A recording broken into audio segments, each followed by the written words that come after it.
Buletin Didik 9 Mac bersama saya Zaiti Zubir. Assalamualaikum dan salam sejahtera.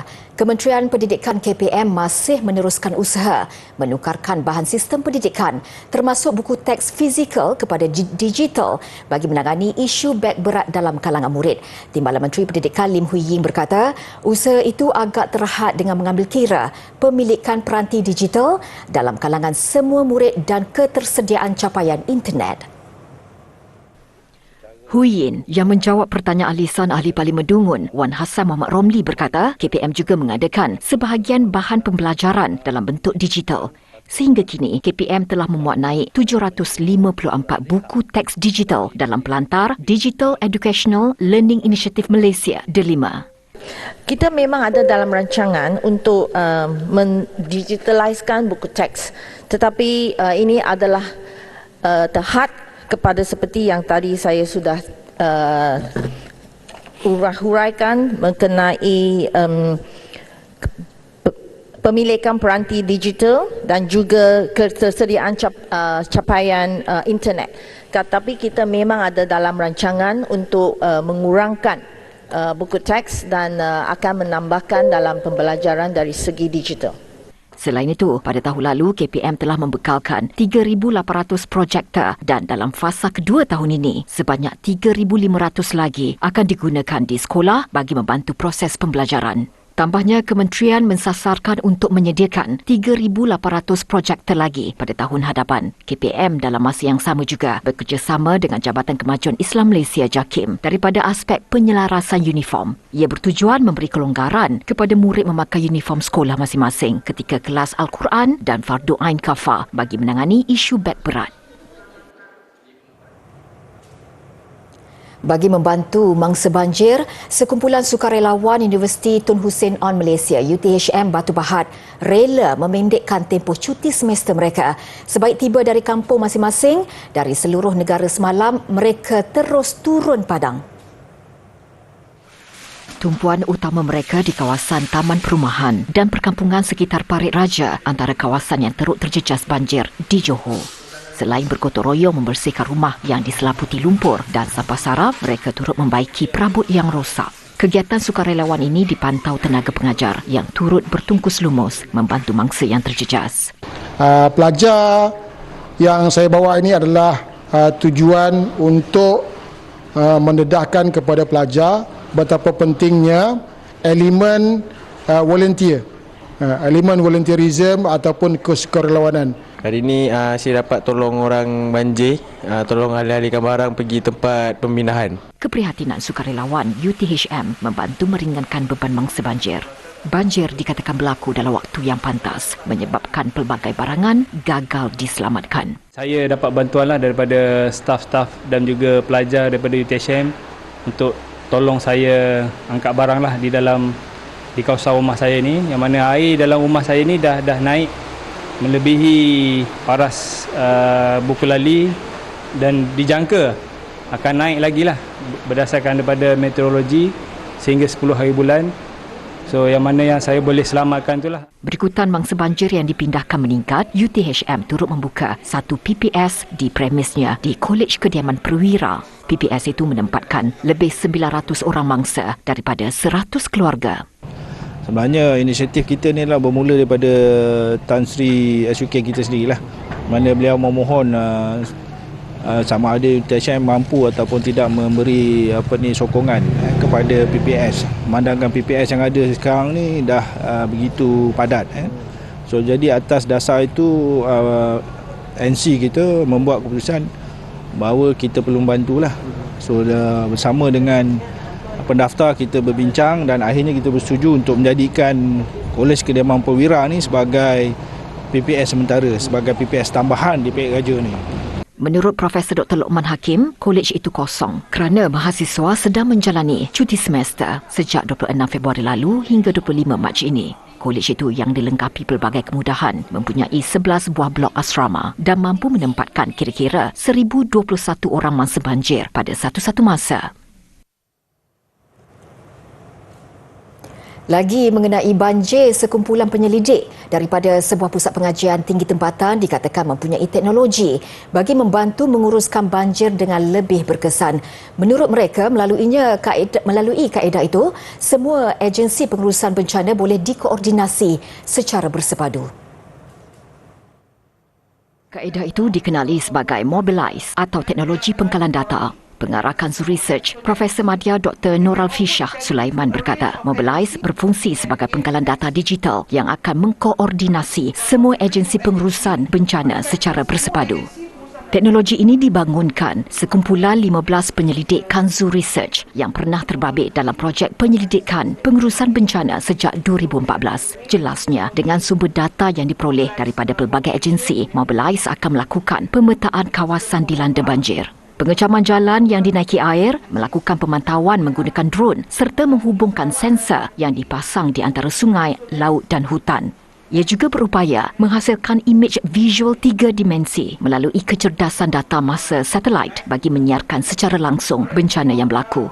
Sekaligus dapat membantu agensi terbabit memberikan maklum balas lebih pantas. Ujarnya, teknologi ini juga membolehkan pihak berkuasa memantau keadaan banjir secara digital, seterusnya memberi amaran awal kepada penduduk untuk berpindah ke kawasan yang selamat. Sekaligus memudahkan pasukan penyelamat seperti bomba melakukan operasi mencari dan penyelamat SAR menggunakan sistem maklumat geografi GIS serta penyaluran bantuan oleh agensi terbabit ketika banjir dan pasca banjir. So bila kita dah tahu macam tu, kita tahu kawasan-kawasan tersebut, kita punya preparedness tu akan lebih kita lebih bersedia. Kalau dulu kita plot, kita tak digitalkan, jadi kita mungkin tak menganggap benda tu sebagai satu kawasan yang kita boleh easily nampak kan. Sekarang bila kita dah plotkan dalam Mobilize, kita nampak dengan jelas. So bila kita dah tahu simptom ataupun kawasan yang kita kata flood prone area tu, kita dah boleh instruct kita punya team untuk lebih bersedia.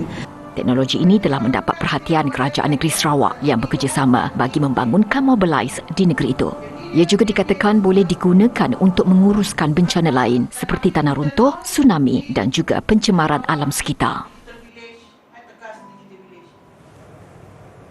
Kepada adik-adik dan rakan-rakan, Festival Taman Kuala Lumpur 2023 di Taman Tasik Titiwangsa masih dibuka. Festival berlangsung hingga Ahad ini dan dirasmikan oleh Perdana Menteri Datuk Seri Anwar Ibrahim siang tadi. Bukan retorik politik, bukan slogan baru, ini keyakinan bahawa kota mesti diindahkan. Indah maknanya mesti dihijaukan. Dan menjadi taman untuk rakyat terbanyak kerana dari hampir 2 juta penduduk sekarang ini, majoritinya di kategori yang rendah. Dan mereka juga berhak sebagai warga negara untuk mendapat manfaat, kesihatan, kemudahan dan sebagainya. Festival bertemakan Laman Seni dan Flora Malaysia ialah program penjenamaan semula daripada program Kuala Lumpur Orchid and Bonsai Show yang pernah dianjurkan di BKL sejak 2012. Dalam ucapannya, Perdana Menteri turut menggesa semua pihak berkuasa tempatan PBT di negara ini agar memberi perhatian dan menyelesaikan isu perancangan kota atau bandar. Ini bagi memastikan supaya ia seimbang dengan pembangunan sekaligus memenuhi keperluan penduduk bandar. Turut hadir Menteri Pembangunan Kerajaan Tempatan Ngah Komeng dan isteri Perdana Menteri yang juga Ahli Parlimen Bandar Tun Razak Datuk Seri Dr. Wan Azizah Wan Ismail. Festival Taman Kuala Lumpur menawarkan pelbagai bunga-bungaan dan tumbuh-tumbuhan rasmi bandar-bandar di seluruh negara yang dipersembahkan dalam bentuk laman berunsurkan seni. Seramai 100,000 orang dijangka mengunjungi festival itu.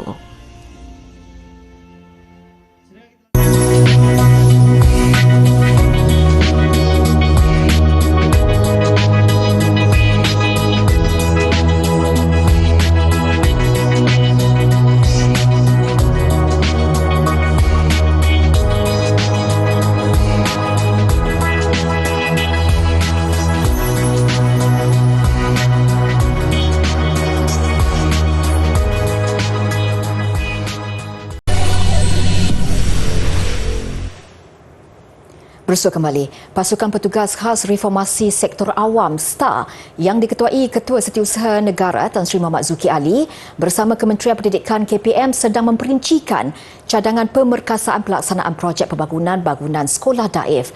Menteri Pendidikan Fadlina Siddiq berkata antara perkara diteliti termasuk keperluan penubuhan satu jawatankuasa khas di peringkat kementerian untuk memantau secara khusus pelaksanaan projek pembangunan sekolah yang mempunyai bangunan daif.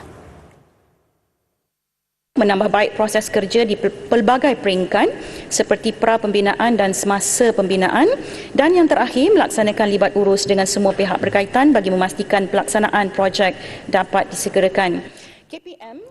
Beliau berkata demikian ketika menggulung perbahasan Rang Undang-Undang Perbekalan 2023 di Dewan Rakyat siang tadi. Fadlina berkata dalam hubungan itu KPM bersama STAR akan melaksanakan beberapa projek rintis yang diharap dapat dijadikan model bagi menyegerakan pelaksanaan projek pembangunan sekolah yang mempunyai bangunan daif terutama di Sabah dan Sarawak.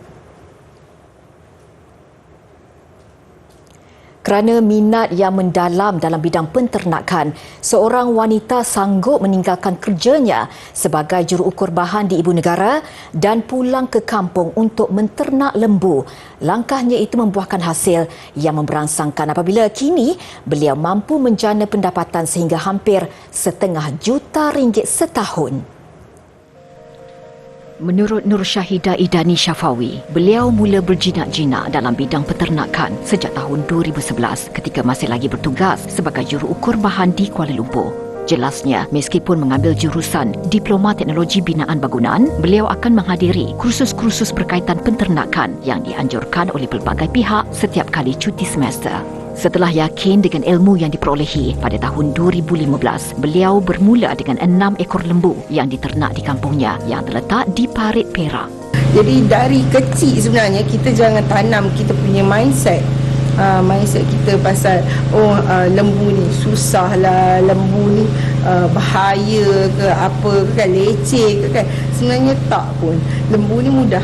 Kalau kamu ada makanan dia, kamu ada tempat dia yang selamat, kamu ada air untuk dia minum, dah itu je. Orang yang bersangka dia macam remeh kan. Tapi sebenarnya benda ni kalau kita dah ceburi, baru kita tahu macam mana dia punya feeling. Maksudnya banyak lagi benefit yang baik untuk bidang-bidang ternakan. Tambahnya, pada peringkat awal menceburi bidang ini, beliau mengakui sedikit sukar untuk menguruskan lembu-lembu peliharaannya. Ini kerana setiap ekor lembu itu perlu dilepaskan ke ladang sawit berhampiran untuk diberi makan dan juga menyediakan makanan lembu di kandang. Begitupun, ibu kepada 2 anak ini tidak pernah menyesal meninggalkan tugas pejabat. Malah beliau lebih gembira bekerja di kampung kerana hanya perlu berurusan dengan haiwan yang tidak menimbulkan banyak kerenah. Dibantu oleh suaminya dan 2 orang pekerja, beliau kini memiliki hampir 300 ekor lembu selain turut menternak kambing, ayam kacukan kampung dan ikan air tawar daripada jenis lampan dan patin. Dan siapa sangka, meskipun perlu mendampingi lembu-lembu dan bergelumang dengan najis di kandang, wanita berusia 32 tahun ini juga merupakan seorang juru solek sambilan. Beliau menasihatkan kepada belia-belia, khususnya golongan wanita, agar tidak takut untuk menceburi bidang yang diminati asalkan mempunyai ilmu pengetahuan dan tidak malu dengan pandangan masyarakat sekeliling. Jumlah pesakit kanser di Terengganu meningkat kepada 1,223 orang sepanjang tahun lalu berbanding 1,193 orang pada 2021. Selain kanser payudara, kanser kolorektal dan kanser paru-paru adalah antara penyakit kanser yang paling banyak dilaporkan di negeri itu. Pengarah Kesihatan Negeri Datuk Dr. Kasimani Embong berkata daripada jumlah itu, kanser payudara merupakan kes paling kerap dilaporkan dalam tempoh setahun iaitu 24% atau 291 orang. Kita tahu kanser sebahagiannya ada juga keturunan ataupun orang kata dari family. Tetapi perlu ada perubahan dalam gaya hidup sihat ini. Sama ada dari segi pemakanan, dari segi aktiviti fizikal. Yang itu penting ataupun perlu diutamakan. Dan perlu membuat pemeriksaan saringan awal. Menurut beliau, peningkatan pesakit itu didorong kurangnya kesedaran untuk mencegah atau mendapatkan rawatan awal membendung penyakit membunuh itu. Katanya, lebih 60% pesakit yang datang sudah terlewat iaitu tahap 3 dan 4. Sedangkan jika dapat mengesal lebih awal, kanser itu boleh dikawal. Beliau berkata demikian pada sidang media selepas merasmikan sambutan Hari Kanser Sedunia peringkat negeri di Marang, Terengganu.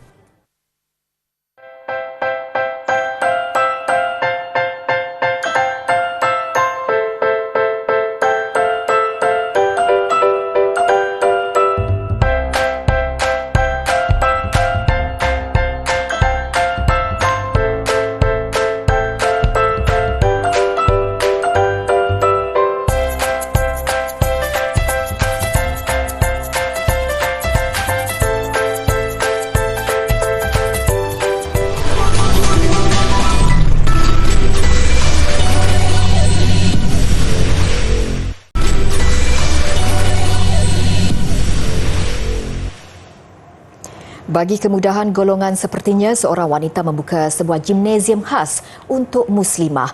Ia membantu mereka meneruskan minat dalam bersenam dan pada masa sama melindungi aurat mereka daripada dilihat kaum lelaki. Guys, give me 20 mountain climbers. And go down with your body outside, mate. Go outside, mate. Go. Gimnasium ini terletak di Granville, 18 km barat Sydney, Australia. Ia diberi nama Dolly Bootcamp, nama timbangan kepada pemiliknya, Dalal Hassan. Menurut Dalal, dia membuka gimnasium ini kerana bapanya hanya membenarkan dia bersenam di depan rumah mereka. Dalal mengakui dia berasa tidak selesa apabila bersenam di gimnasium biasa yang turut disertai oleh kaum lelaki. Dalal berharap langkahnya ini mampu memberi ruang yang selamat kepada kaum wanita untuk bersenam. 6 tahun lalu, Dalal turut mencuri tumpuan selepas abangnya meninggal dunia selepas terlibat kemalangan motosikal. Insiden itu mendorong Dalal lebih fokus ke atas setiap perkara yang dilakukannya. Antaranya apabila dia berjaya mengumpul hampir $400,000 Australia atau 1.2 juta ringgit bagi membina sebuah sekolah dan menjayakan program kehidupan lestari di Pulau Tanah di Vanuatu. Tambah Dalal, ketika ini dia masih setia dengan tempat tinggalnya di Granville dan tidak akan berpindah ke tempat lain. Bandar Chicago di Amerika Syarikat merancang memiliki pengangkutan mesra alam sepenuhnya menjelang tahun 2040 untuk permulaan sebanyak 24 buah bas elektrik mula digerakkan. Kecuali pada badan bas yang tertera perkataan bas elektrik, sekilas pandang bas ini tidak banyak berbeza dengan bas biasa. Apatah lagi untuk mereka tahu bahawa bas ini digerakkan oleh motor elektrik. Kaedah ini tidak mencemarkan udara dan pada masa sama masih menjalankan peranannya sebagai pengangkutan awam. I think the benefit for the Chicago Transit Authority is to just provide cleaner service to provide for our clients, again, as we continue to move into zero emissions to where it's just less of a strain on the economy and to move to where we're just a cleaner air and cleaner environment overall.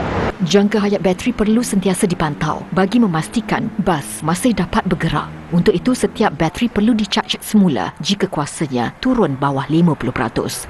Selain bas elektrik, sistem transit lain di Chicago juga sedang melalui proses sama bagi mengurangkan pencemaran udara dan melawan perubahan iklim. Satu-satunya isu utama yang dihadapi Bandar Chicago dalam penggunaan bas elektrik ialah apabila cuaca sejuk. Untuk itu, satu enjin kecil berkuasa diesel turut dipasang bagi memanaskan bahagian hadapan bas, terutama ketika musim sejuk dan sekaligus meningkatkan jangka hayat bateri bas. Secara am, harga bas elektrik dikatakan hampir 2 kali ganda lebih tinggi daripada bas yang menggunakan diesel. Cuma kos untuk mengendalikannya adalah lebih murah.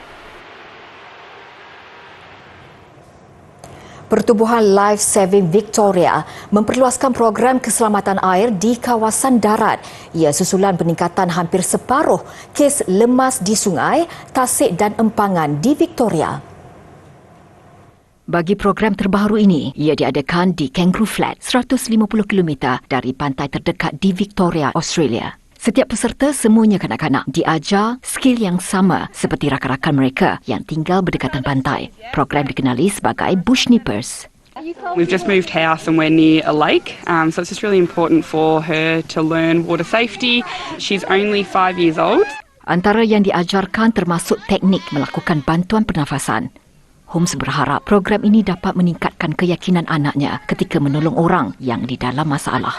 Turut diajarkan keadaan air di kawasan darat dan beberapa lagi teknik menyelamat serta cara renangan yang sesuai ketika menyelamatkan mangsa di sungai. It's not just teaching them to be safe in a pool environment, it's showing them the uncontrolled outdoors environment. Ketika ini, 6 wilayah di Australia menyertai program ini dan akan diperluaskan ke wilayah lain.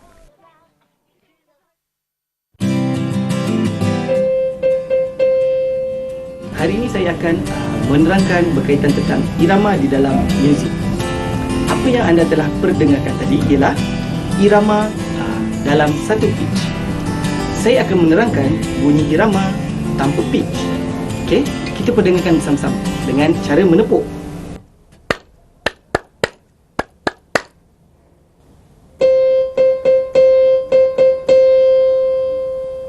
Maknanya irama ini ialah durasi bunyi yang mempunyai panjang atau pendek. Ini semua disusun, okey, untuk menjadikan sesebuah muzik itu cantik. Okey, biasanya dalam menghasilkan melodi yang bagus, irama perlu ada di dalam penghasilan melodi tersebut supaya melodi itu nampak lebih kreatif. Begitulah kepentingan irama di dalam melodi.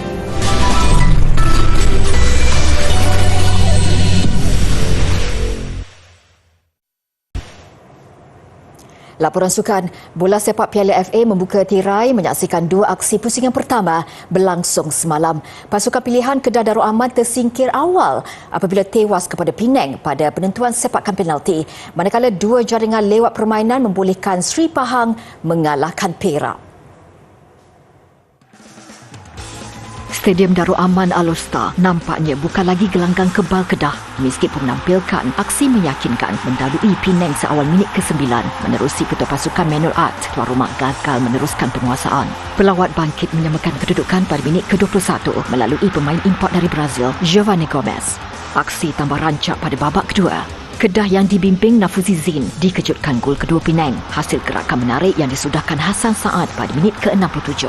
Namun seminit sebelum whistle penamat, Art sekali lagi mencuri tumpuan apabila menjarikan gol penyamaan tuan rumah. Masih pada kedudukan 2 sama sehingga berakhir masa tambahan. Pemenang ditentukan menerusi sepakan penalti.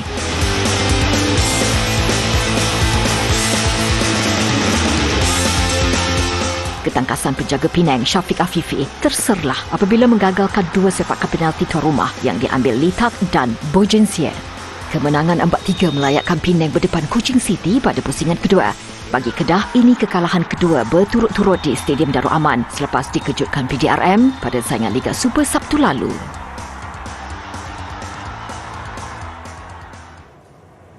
Penggunaan sebuah kerusi roda khas membolehkan seorang OKU membantu keluarganya di ladang mereka di New Mills Island Utara. Walaupun mengidap cerebral palsy, Jonathan Tuttle membuktikan dia juga mampu menyumbang tenaga. Semoga kita dapat mengambil iktibar daripada kesungguhan Tuttle. Saya Zaiti Zubair. Assalamualaikum dan salam hormat.